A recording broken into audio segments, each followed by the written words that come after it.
Hello. I know I talk a lot about considerate behaviour in kids, and that so much of what I do is working from a place of creating considerate behaviour in children and young people. So I thought it'd be really cool to talk about what actually makes a considerate person. How do we help our kids to be conscientious and mindful? And how do we do this? It can feel so hard and so overwhelming at times as a parent. And I think this point is hard because being considerate does require a lot of different skills. And I thought it would be great to just share what those core skills are with you.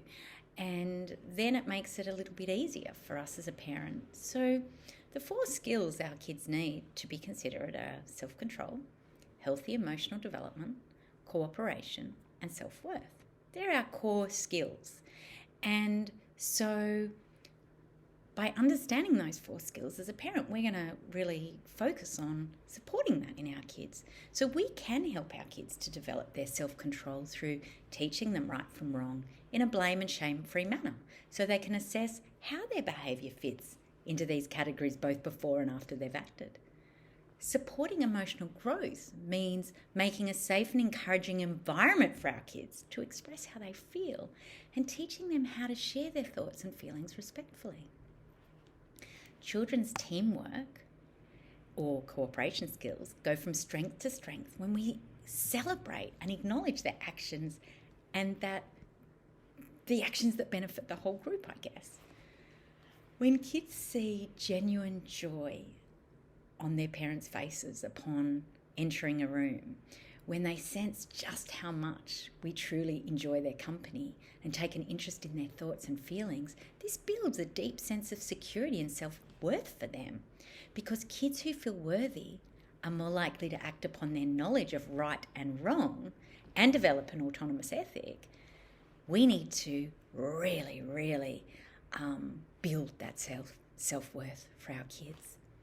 No matter the challenges we face with our kids, we need to remember that self-regulation develops through patient, consistent, and kind teaching, and actually regresses through coercion, force, or controlling behaviour. And remember, kids learn to be considerate by stuffing up.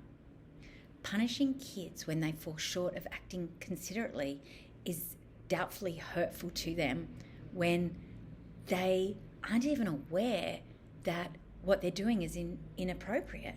It's doubly hurtful, which is quite often the case because they're newbies in life, right? So we're here to skill them up and coach them as they go through this huge learning curve. And it's going to take all the self-regulation, patience, and healthy coping strategies we've got. The attitude that overwhelms and crushes kids is one that communicates you're useless and always wrong, you can't do anything right, you always make poor choices, and this latest stuff up just confirms that you never do the right thing. Damaging words received in childhood become our negative self-talk carried through into our adulthood and our default position when we're under stress. Everything we say can become part of our children's inner voice, whether it's encouraging or discouraging. And I statements are a way to talk about difficult feelings by saying how the problem is affecting you. It's harder to blame, shame, or put someone down if we're using I statements and good faith. The ideal outcome of using an I statement is a greater feeling of being on the same team, wanting to solve the same problems. In so doing, we level with our kids, offering an opportunity for them to put down their defences and help to solve the problem. Being considerate requires a combination of cognitive, emotional, and interpersonal skills, and these skills contribute to a person's ability to empathise, communicate, and act thoughtfully towards others.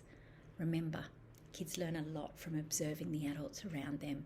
Be a role model by consistently demonstrating considerate behaviour in your interactions with others. Show kindness, empathy, and respect in your actions and words.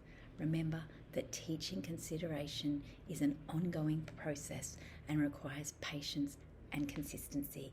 And if you need some more help in this, have a look at my online courses, because I cover this in such detail in all of the parenting courses designed for children of specific ages, whether it's your preschool age child, your primary school age child, or your high school teenage child. See ya.